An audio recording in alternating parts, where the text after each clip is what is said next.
Guys, hello! Happy Friday!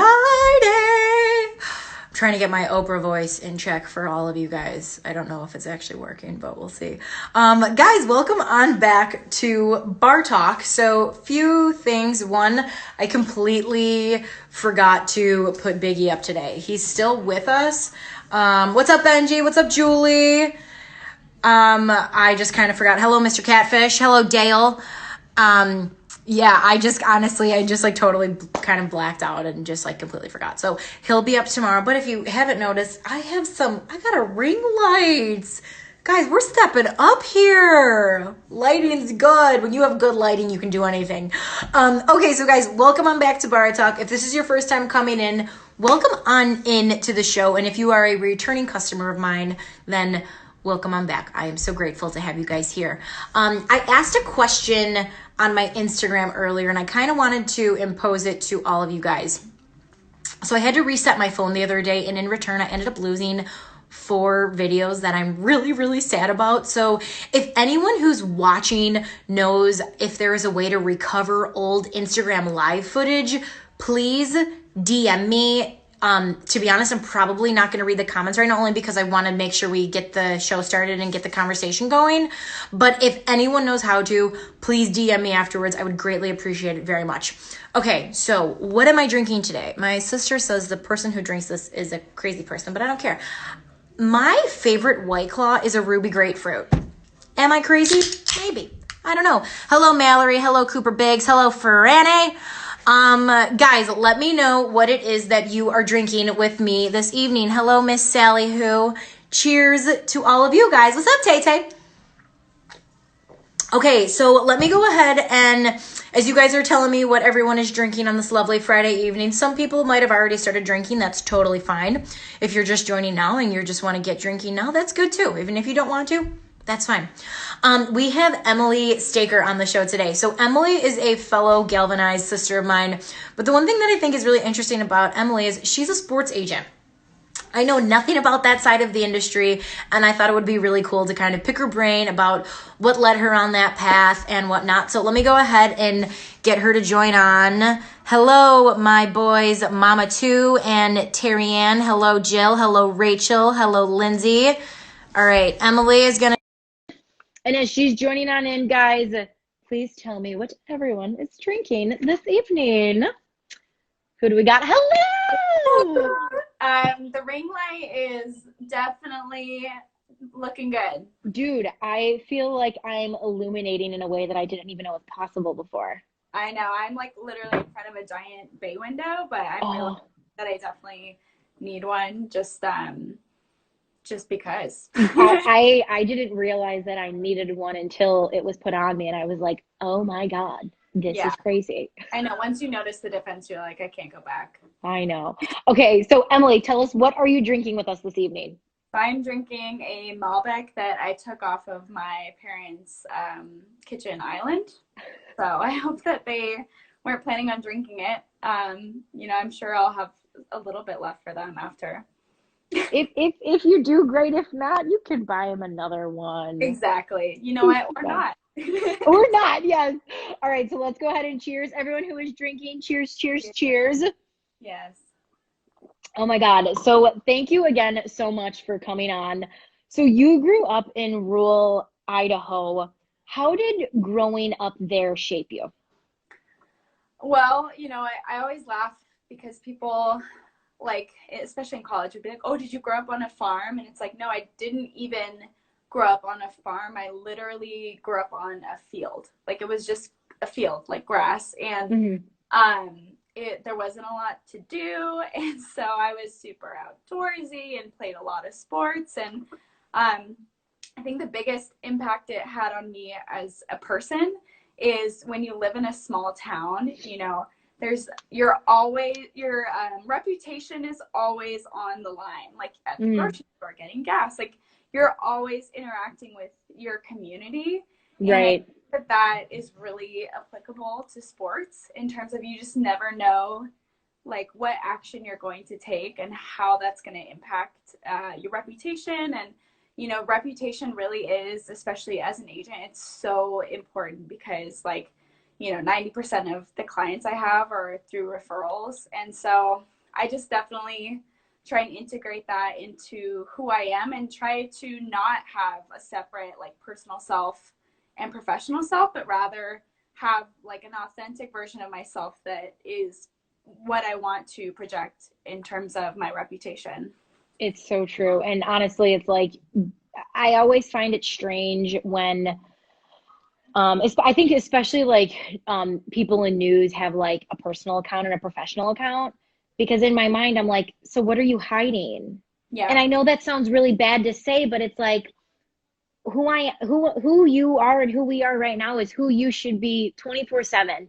And if you can't show that, then like to me there's always like a red flag. But I love that you said you're just like, this is me, this is who I am all the time. And that's what I think is so great about you. You're just like, this is me, take it or leave it, you know? Yeah. Well, and I just had this conversation with a client because she was like, how do I create an Instagram that gets a good following, but I'm not really like an influencer. Like, how do I create content that's authentic to me? And I was like, you literally do what you just said. You create content that's authentic to you without, things that are gonna be interpreted the wrong way. And fans. The reason that people have fans, it's not because like, oh, this girl has the best like sideline reporting, like she's just like so accurate all the time. Like people do appreciate that, but most of the time it's because they fall in love with your personality and the Mm-hmm. energy you bring.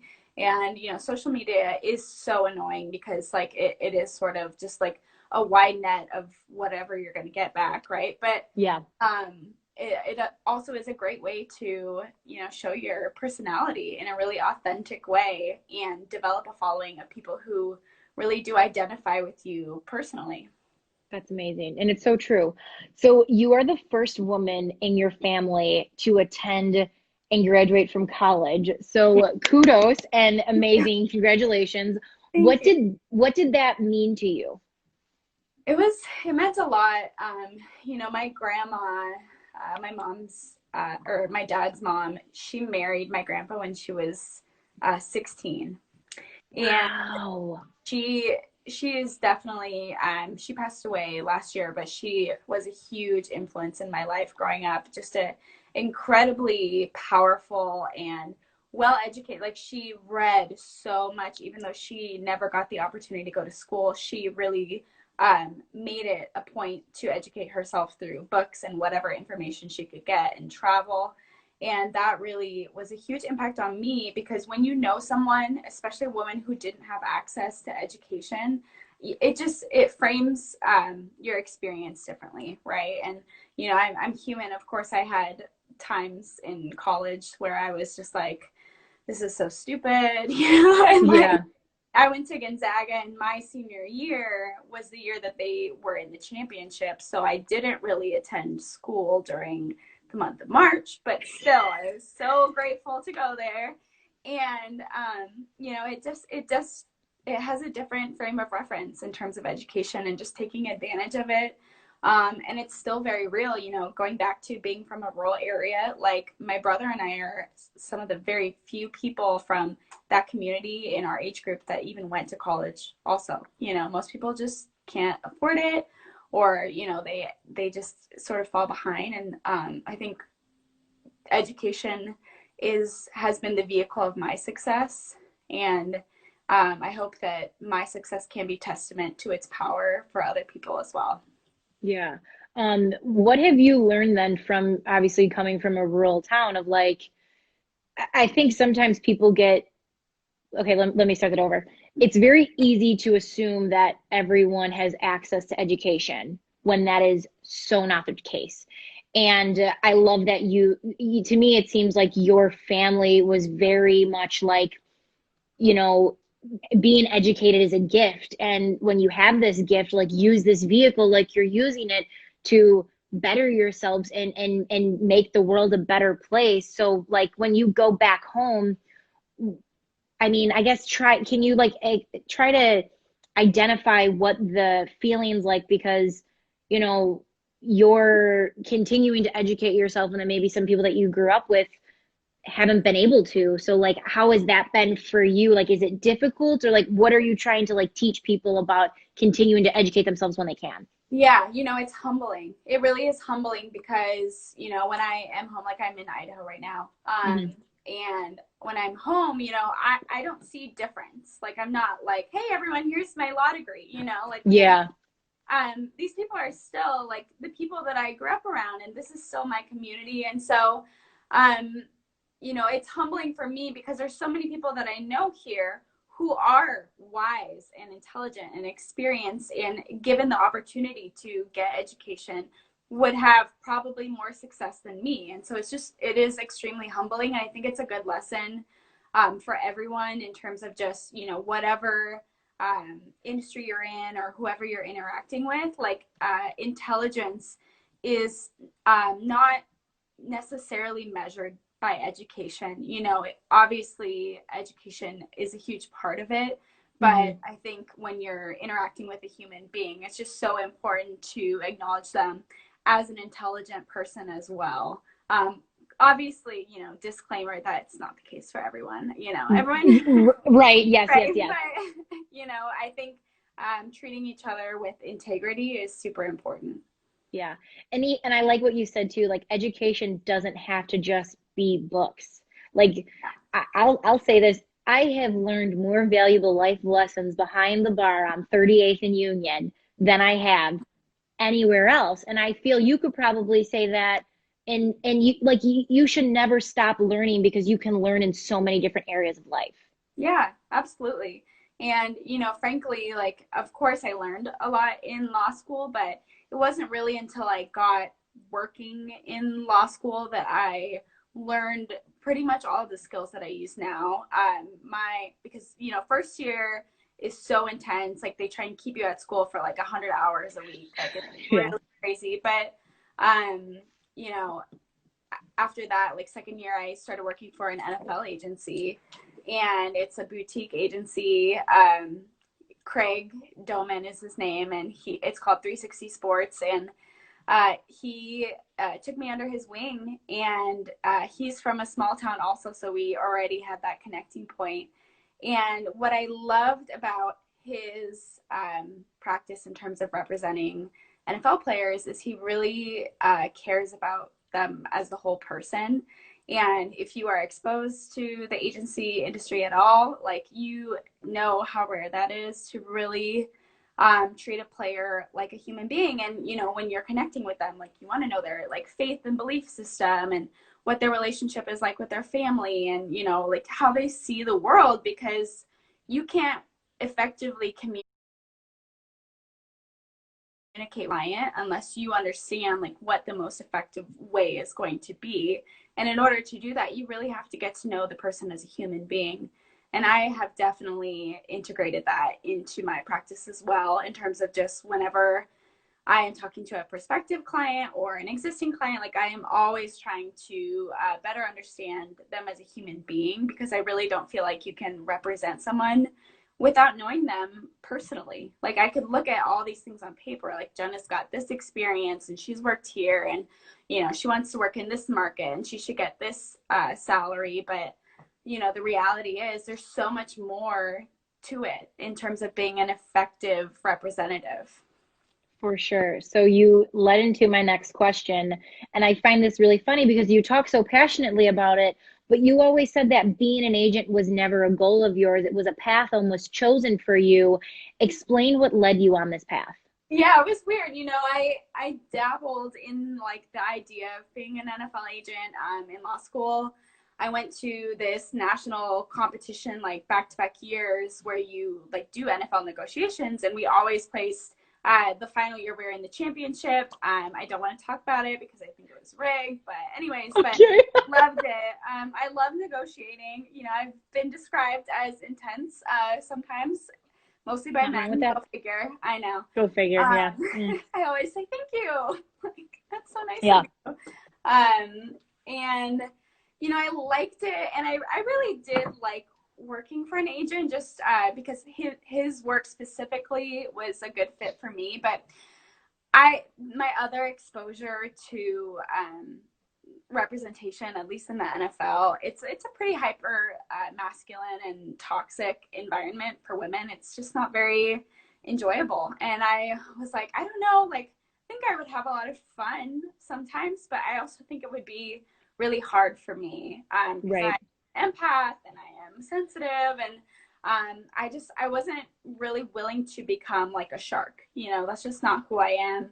And then I started doing GALvanize, and I got to know Laura, and we became great friends, and I helped her, you know, organize and facilitate the boot camps, and I fell in love with what GALvanize is. You know, how amazing is it to get this many women together in this industry and create such a like authentic, vulnerable relationship and network.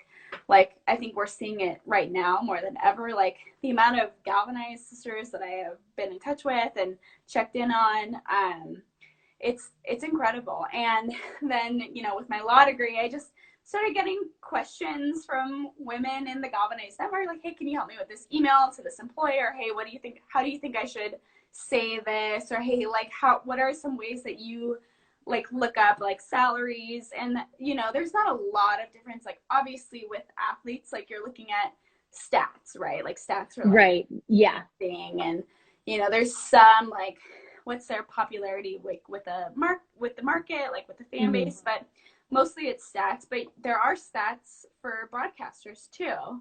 And I love that. Like you can be pretty creative with coming up with your stats, but I do have fun. And it became so obvious to me after a while. I was like, this is just, I'm already doing it. I might as well make money off of it. Like, Yeah. I'm having fun. It feels really authentic to who I am. And so I just went with it. I just ran with it. And, you know, I am now enrolled to get my Master's of Science in Tax. So I will also be doing tax law as like a more steady stream of income, hopefully. But right now I'm just doing this, and I love it. You know, every day I get to connect with women and get to know their story. And I love hearing them tell their own story to me, because everybody wants to initially tell you who they are. And I don't think we get a lot of opportunities to do that anymore. You know, just really sit down with somebody, or, you know, be on the phone with somebody and say, hey, this is my story, and this is what I've experienced in this industry. And I love listening to them. You know, obviously there's a lot of difficult things that people experience, but, you know, these women are so incredible, and it really energizes me to talk to them every day. I love that. So I love that you said you're an empath, because I've learned this about myself, that I am an empath. Which again, this honestly, like you're literally like leading into all of my next questions. It's like it's kind of hysterical. So as someone, you're always working, you're always supporting, you're always helping other people. How have you been doing that for yourself? Because I know as an empath, sometimes we're always worried about how is this person doing, and how are they doing, and how are they doing? And sometimes you're like, pause, how am I? So how have you been taking care of yourself during this time? Yeah, that's so true. And I think it's so important for young women to establish that time early on. I think that you end up becoming a happier and healthier person. I have a puppy. I got him Oh, in July. I rescued him. When I got him, he was 14 pounds, and then he started gaining like 20 pounds a month. He is oh now, my he'll God. be one next week actually, but he's still a puppy, obviously, but he's like 115 pounds now. Oh And my yeah, God. so I was like, what is this dog? Like this dog, like they told me it was like a boxer mix, and I was like, okay, whatever.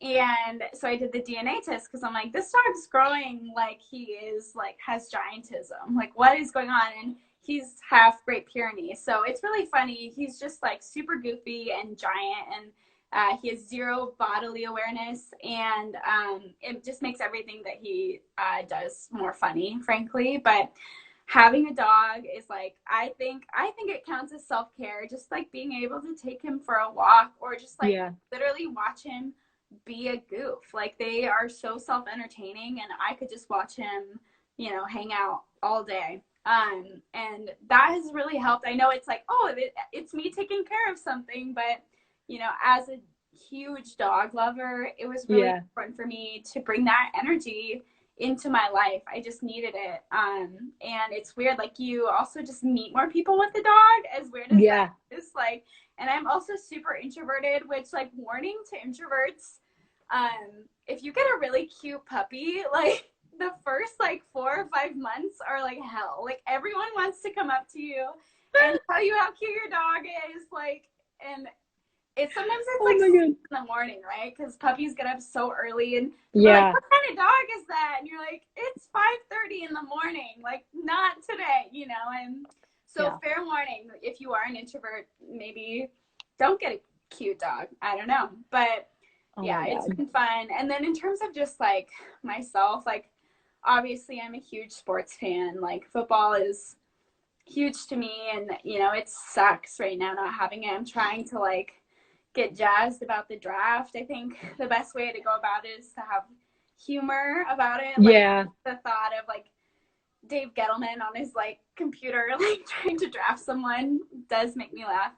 And so it should be interesting, but I think just trying to find humor right now has been a great way to take care of myself. And it is so important, you know, especially when you are in a career that is so interactive, like, you know, being a bartender. Yeah. It's Yeah. probably so hard to bartend when you feel like shit, right? Like Yeah. you need to get yourself in like a mental, like almost performative space when you're going to work. Like it's the same for me. And like sometimes I have to like literally meditate before I talk to a client just to like shift my perspective, you know, like, Right. you know, doing other work and like get bogged down and get stressed out. I'm like, okay, that's not the energy that I want to connect with this client with, you know. And I think Laura definitely taught me that, like, you bring the energy, like you set the tone, and that's definitely something that I try and do. Okay. This is freaky. You have led into my next question. Like, I'm Perfect. not kidding. You're 3 for 5 right We're now, which rolling is here. we're rolling. So I talked to Laura earlier when I told her I was having you on. I said, what's something really important I should know about Emily? And she said that you are one of the most dependable people in her life. So where does that come from? Um, Probably my family. You know, both parents just super super reliable, and I think they are willing to do the hard thing when it's the right thing. And again, it just goes back to having and valuing integrity. And I know a lot of that can be hard to instill on children. So I do think that there's some element of it that I just understood. Like by the time I was in high school, my parents were like, whatever, like, shoot, whatever you want to do, like, just have it be your choice. And I was super mad at them in high school because I was like, why don't you care about what I'm doing? Like, I could be failing all my classes and, you know, you wouldn't care. But they were like, it's your life. And that actually helped me in that way of taking control and knowing that everything that I do defines me. It's not, you know, my parents' reputation or anything external. It's just me. And I think when you learn that and you're a young person, it does change your work ethic, right? Because you know that the way that you work reflects who you are going forward. And so it's just, it does take repetition, I would say. Like it is a work ethic thing for sure, being dependable. But I think my best advice in terms of like being a dependable person is just whatever you commit to, you do, right? Like I don't ever overcommit if I don't think I can actually do it. And if I do overcommit, I find a way, because I don't ever want to be the person who lets another person down. I love that. And I will go ahead and cheers to that as we go ahead and get into rapid fire questions. Oh boy. So, everyone, make sure you take a drink if you haven't already been drinking with us. Okay, so first thing that comes to your mind, try not to hesitate. I get it if you do, though, okay? Okay. Okay, what's something people would be surprised to know about you? Hmm. Oh, that's tough. I'm trying to think. Surprised. Oh, I'm actually, you know, tonight I'm actually a huge WNBA fan. Oh, okay. Love Sue Bird. Like, so tonight's really exciting for me. I'm like trying to, follow along with the draft as well. Yeah. And I'm so excited for Sabrina. Like, what an exciting time for her. And I think her career is going to be amazing. But I love the WNBA. Like, there's people shit talk women's sports all the time, but it's such a blast to watch. And I have so much respect for these women and how hard they work. I worked with Laura with the PWHPA, which is the Women's Hockey Yeah. Association. Mm-hmm. And some of those women work full-time careers. Like I know one, her name is Kimberly Sass. She is a full-time architect in addition to being a professional hockey player. And so she would tell me about how she would work these 8-hour days and then like try and train for like 4 hours at night and then get home at midnight and then wake up at 5 to go skate in the morning and just grind out these crazy hours. And I think when you know how much work they're putting in, you respect their game more. And that's kind of how I feel WNBA is. These are mothers, they are putting in so much work off the court as well. And so I just respect their game that much more. Love that. Love that.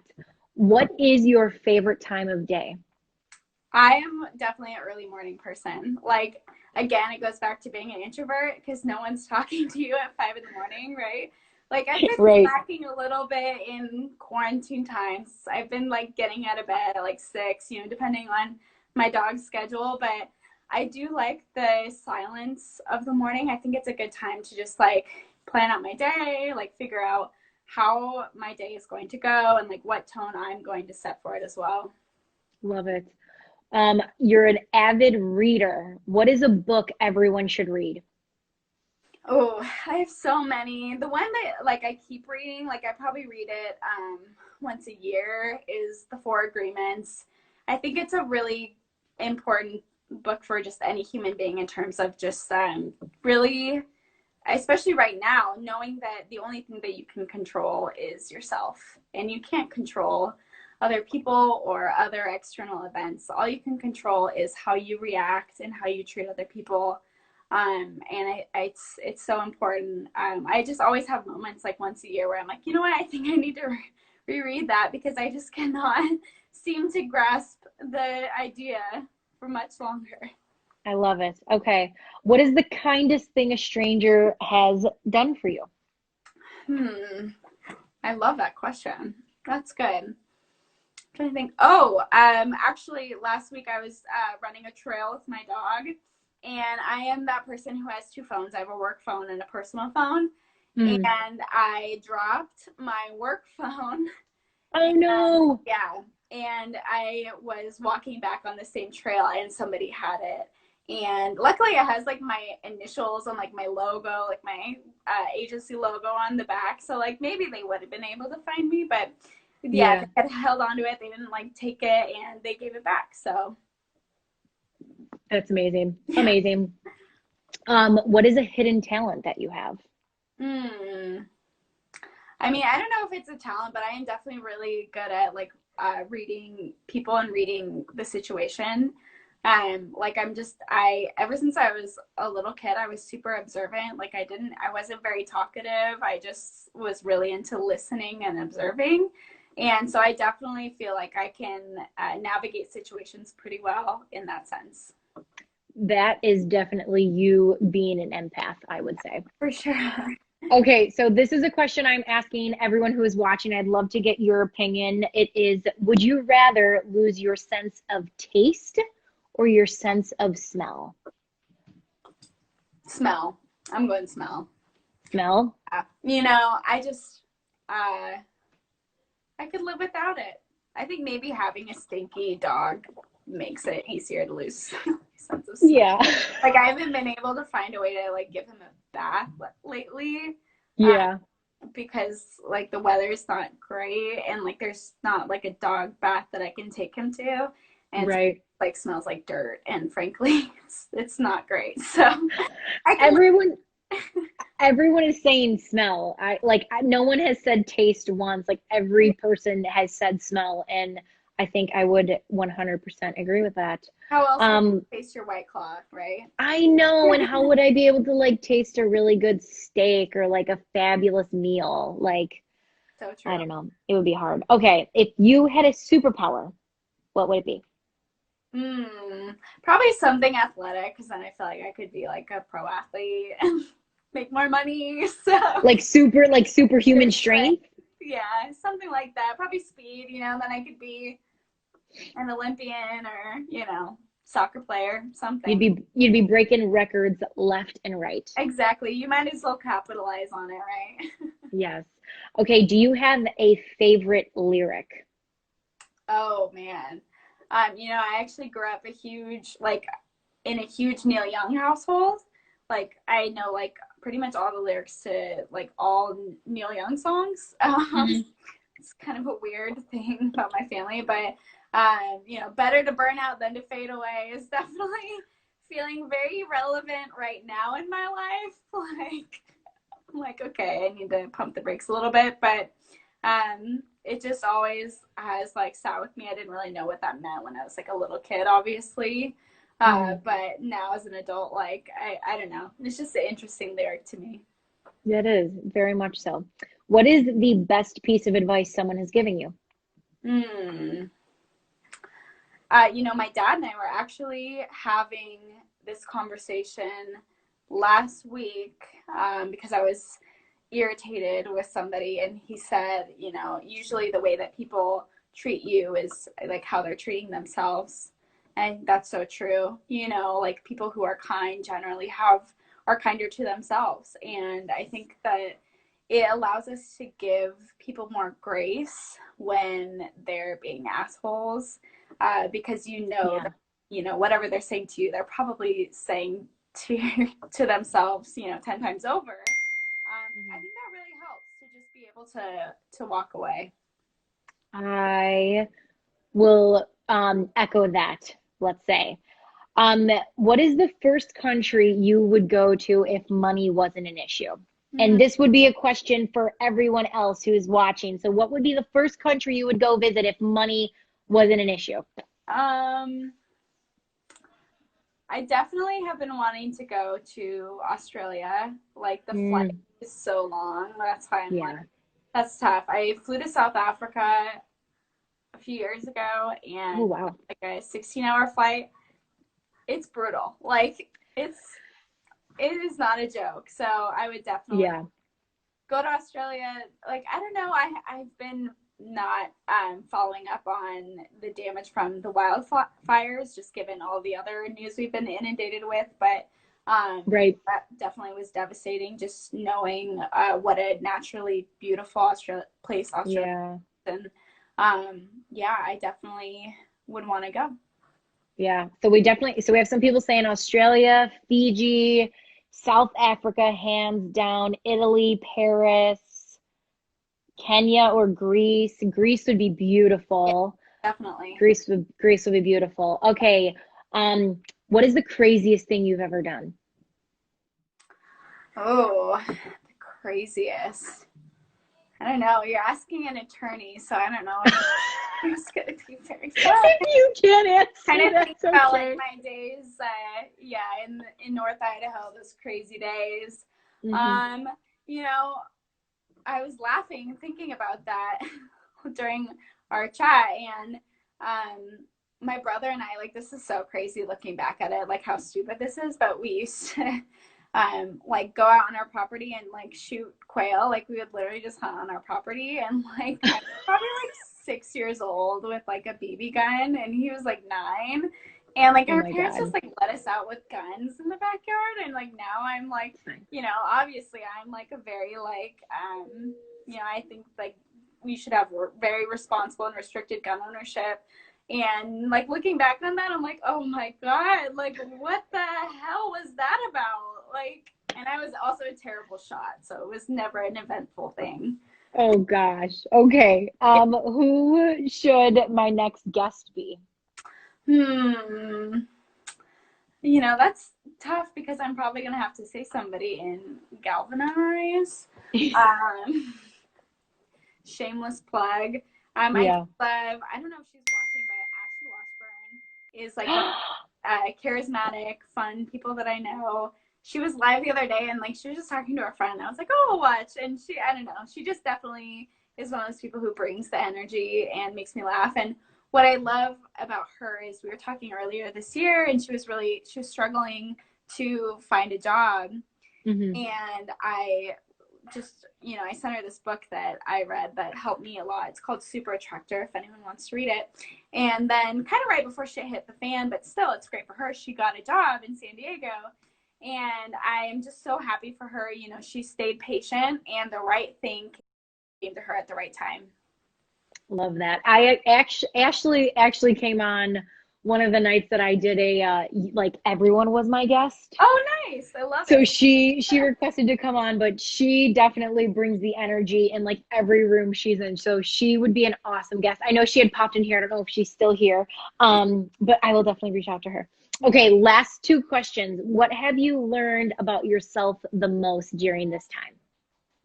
Yeah, I know. I think it goes back to what we were talking about in terms of just carving out time for yourself. I've just learned that I can't be helpful to other people unless I take care of myself first. Like, I am a shitty friend and advocate if I am not taking care of myself. So I definitely have learned it the hard way, and it's more important than ever for me right now to make sure that I am bringing that energy to my clients and to my friends and to my family and making sure that they know that they are supported and loved by me. Taking care of yourself isn't selfish. Yeah. It's what you should do. Absolutely. It really does denigrate your quality of work and being when you aren't taking care of yourself. Like, it can be hard to notice at first, and of course you want to like grind through, especially if you're like a perfectionist like I am. Like, but I can endure this, I can get through this. And the reality is you just absolutely have to take care of yourself. Very true. Okay, and lastly, when this is all said and done, what's the first thing you're gonna do? Oh man, probably like a play date for my dog, because I know that's like so stupid, but he's a puppy, right? And he's so social. Like, that is my karma, that my dog is like the biggest extrovert on earth, and can't not say hi to anything that moves. And so like he definitely has like a group of his own friends, and I definitely think just like getting together and letting them all play will be first on the agenda, because like this has been hard on him too. Like, he's been alone too. And so I know someone said, why haven't we seen this dog? It's because my parents took him from me for dinner. They're watching him right now. It's pretty common in my household. People are like, oh, can I walk the dog? Can I take care of the dog? Can I hang out with the dog? And I'm like, go for it. Go for it. Okay. All right, lady, if you will raise your glass with me, everyone who's watching, please raise your glass. And I think this toast is very fitting. And it is, here's to staying positive and testing negative. That is so true. So true. Love it. That is a very good one. Yes. Okay, Emily, thank you so much for coming on. I really appreciate it. We will talk soon, and you guys have a lovely time up in Hyde, Idaho with your puppy and your family, okay? I will. Thank you. Bye. All right, bye-bye, lady. All right, guys, that was Emily. How absolutely amazing was she?